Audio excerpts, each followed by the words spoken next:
गाड़ी में बड़े बड़े पत्थर मारा गया। পরিষ্কার বিজেপির তরফ থেকে সংগঠিত আক্রমণ করা হয়েছিল। তিনবারের মুখ্যমন্ত্রী একজন মহিলা, তিনি নিজে ব্যক্তিগতভাবে যদি সুরক্ষিত না থাকতে পারেন। মমতা বন্দ্যোপাধ্যায় আসলে রাজনৈতিকভাবে প্রাসঙ্গিক হয়ে গিয়েছেন, খবরে থাকার জন্য এটা করেছেন। শ্রমিক ভট্টাচার্য তাদের একটা ভদ্রতার মুখোশ মাত্র, আসলে ভেতরে তাদের যে বিষ রয়েছে সেটা বারে বারে প্রকাশ হয়েই যায়।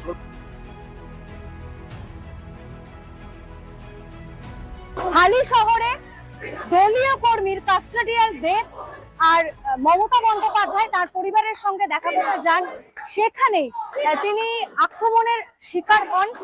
বিজেপি যদিও বলছেন, এক কথা বলতে গেলে বর্তমান মুখ্যমন্ত্রী শুভেন্দু অধিকারী যেমনটা বলছেন যে এটা আসলে জনরোষ, বিজেপির কেউ এটাতে যুক্ত নেই।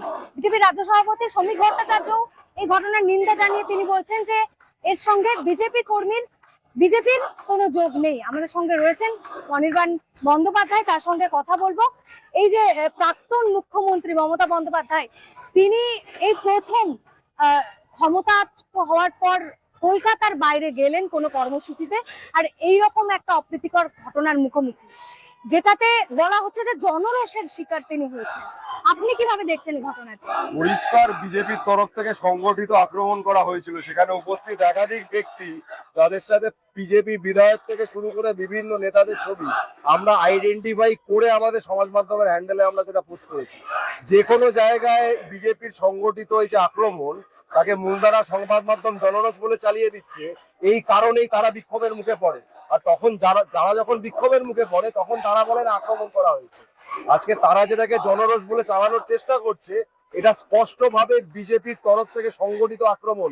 একটা রাজ্যে তিনবারের মুখ্যমন্ত্রী একজন মহিলা, তার গাড়ি তিনি নিজে ব্যক্তিগতভাবে যদি সুরক্ষিত না থাকতে পারেন, সেইটাকে এইভাবে জাস্টিফাই করার চেষ্টা যারা করছেন, মনে রাখবেন প্রকৃত জনরোষ যখন আছড়ে পড়বে তখন আর কেউই, যারা এখন আপনাদের উস্কানি দিচ্ছে না, কেউ পাবেন না খুঁজে কাউকে পিঠ বাঁচানোর জন্য, কারো দিকে খুঁজে পাবেন না। অতএব বিজেপির আক্রমণকে বিজেপির আক্রমণ বলে বলতে শিখুন।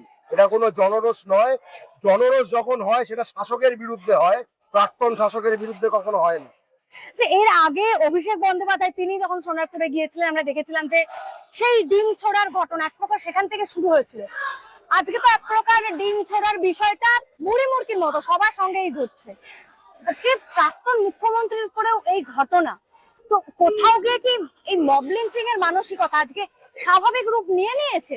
দেখুন, মব লিঞ্চিং নামের শুনে মনে হতে পারে যে বোধহয় জনতা হঠাৎ করে জড়ো হয়ে কিছু ঘটাচ্ছে। এটা আদৌ মব লিঞ্চিং এর ঘটনা নয়। বিজেপির তরফ থেকে সংগঠিতভাবে আক্রমণ করা হয়েছে। সোনারপুরেও আমরা দেখেছিলাম অভিষেক বন্দ্যোপাধ্যায়ের ওপর শুধু ডিম নয়, রীতিমতো পাথর ছোড়া হয়েছিল 10-12 ফুট দূর থেকে। নেহাত হেলমেট ছিল তাই, নাহলে তার প্রাণ সংশয় হতে পারে। গতকালও প্রাক্তন মুখ্যমন্ত্রীর গাড়িতে যেভাবে ইট ছোড়া হয়েছে, তিনি গুরুতর আহত হতে পারতেন। বিজেপি ভাবছে যে এইভাবে সংগঠিত আক্রমণ করে তারা ভয় দেখিয়ে দমিয়ে রাখবে, তারা অত্যন্ত ভুল করছে। এই যে 100 বছর ক্ষমতায় থাকার স্বপ্ন, আমি মনে করিয়ে দেবো, হিটলারও বলেছিল 1000 বছর থাকবো, ছিল 12 বছর। এরা 100 বছরের কথা বলছে, 1.5 বছর টিকবে কিনা সন্দেহ। বর্তমান মুখ্যমন্ত্রী বলছেন যে এটা জনরোষ, বিজেপির কোনো যোগ নেই। তার নিজের দিকের দোষ ভাবতে, পিঠ বাঁচাতে তাকে বলতেই হবে। কিন্তু আবারও বলছি, আমরা ছবি ধরে ধরে ভিডিও থেকে আইডেন্টিফাই করে দিয়েছি যে যারা আক্রমণে নেতৃত্ব দিয়েছে তারা বিজেপির নেতাদের ঘনিষ্ঠ এবং নিজেরাও অনেক ক্ষেত্রে পদাধিকারী। অতএব বিজেপির কেউ জড়িত নেই, যতই তারা বলুন। বিভিন্ন ঘটনায় আমরা ছবি দিয়ে দিয়ে দেখিয়েছি এটা বিজেপির লোকই করছে।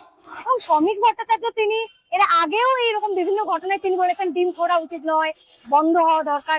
এই ঘটনাতেও তিনি নিন্দা জানিয়েছেন, জানিয়ে তার পাশাপাশি বলে দিয়েছেন যে বিজেপির কর্মীরা এর সঙ্গে যুক্ত থাকতে পারেন। এরা গৃহস্থকে বলে সজাগ থাকো, চোরকে বলে চুরি করো। শ্রমিক ভট্টাচার্যর কাজ হচ্ছে সুললিত বানিয়ে দেওয়া, আর বাকিদের কাজ হচ্ছে তাদের যে নোংরা কাজ ইতরামো সেগুলো চালিয়ে যাওয়া। অতএব শ্রমিক ভট্টাচার্য তাদের একটা ভদ্রতার মুখোশ মাত্র, আসলে ভেতরে তাদের যে বিষ রয়েছে, যে ঘৃণার রাজনীতি তারা করে, সেটা বারে বারে প্রকাশ হয়েই যায়। শ্রমিক ভট্টাচার্য যতই চেষ্টা করুন, তার এই মিথ্যা প্রলেপে আমরা কেউ ভুলছি না। অনির্বাণ, পরিবর্তনের ডাক দেওয়া হয়েছিল, কি পরিবর্তন হলো বলে আপনার মনে হয়? আগেও পুলিশের ভূমিকা নিয়ে প্রশ্ন উঠতো, এখনো পুলিশের কাস্টাডিতে ডেথ হয়ে যাচ্ছে। দেখুন, পুলিশের কাস্টাডিতে কোনো পলিটিক্যাল ওয়ার্কার বা একজন রাজনৈতিক কর্মীর এইভাবে পিটিয়ে মেরে ফেলার অভিযোগ আমি অন্তত মনে করতে পারছি না এর আগে শেষ কবে আমরা শুনেছিলাম। আপনি সাংবাদিক হিসেবে আপনি হয়তো মনে করতে পারবেন না। এই ধরনের ভয়ঙ্কর ঘটনা নকশাল আমল বলতে আমরা যে 60-70-এর দশককে বুঝি, সেই সময় আমরা বহু শুনেছি, সেই সময় বহু অভিযোগ উঠতো, কিন্তু পরবর্তীকালে বামফ্রন্ট জমানাতে অভিযোগের মাত্রা অনেক কম ছিল।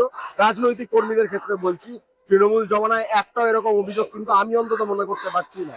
এরা 3 মাসের মধ্যে, এখনো 3 মাস পূর্ণ হয়নি, তার মধ্যে এনকাউন্টারের অভিযোগ, তার মধ্যে এই কাস্টোডিয়াল ডেথের অভিযোগ, পলিটিক্যাল ওয়ারফেয়ারের সবকিছু হয়ে গেল।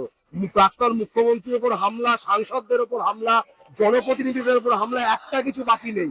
সাধারণ মানুষের নিরাপত্তার হাল যে কি সেটা মূলধারা সংবাদ মাধ্যম দেখাচ্ছে না ঠিকই, কিন্তু একের পর এক ঘটনায় পরিষ্কার বোঝা যাচ্ছে যে প্রশাসন তাদের এক এবং একমাত্র কাজ বিজেপির নির্দেশ পালন করা। তারা সাধারণ মানুষ, বিরোধী দল, বিরোধী রাজনৈতিক কর্মী কাউকে সুরক্ষা দিচ্ছে না, দেওয়ার তাদের কোনো ইচ্ছাও নেই। মমতা বন্দ্যোপাধ্যায় আসলে রাজনৈতিক ভাবে অপ্রাসঙ্গিক হয়ে গিয়েছেন, খবরে থাকার জন্য এটা করেছেন। রাজনৈতিক ভাবে যে অপ্রাসঙ্গিক হয়ে যাবে, সে শুভেন্দু অধিকারীর পাশে গিয়ে বসে থাকবে যেরকম মিতব্রত বসছিল। আর যারা বিরোধী পরিসরে সত্যি সত্যি প্রাসঙ্গিক, তাদের গাড়ির উপর হামলা করতে হয়। সেটা মমতা বন্দ্যোপাধ্যায়ের উপর হামলা করা হয়েছে। সবচেয়ে ভালো বিজেপি জানে যে মমতা বন্দ্যোপাধ্যায় যদি তার নিজের মতো করে রাজনৈতিক কর্মকাণ্ড করতে পারে, বিজেপির গতি বেশি দিন টিকবে না।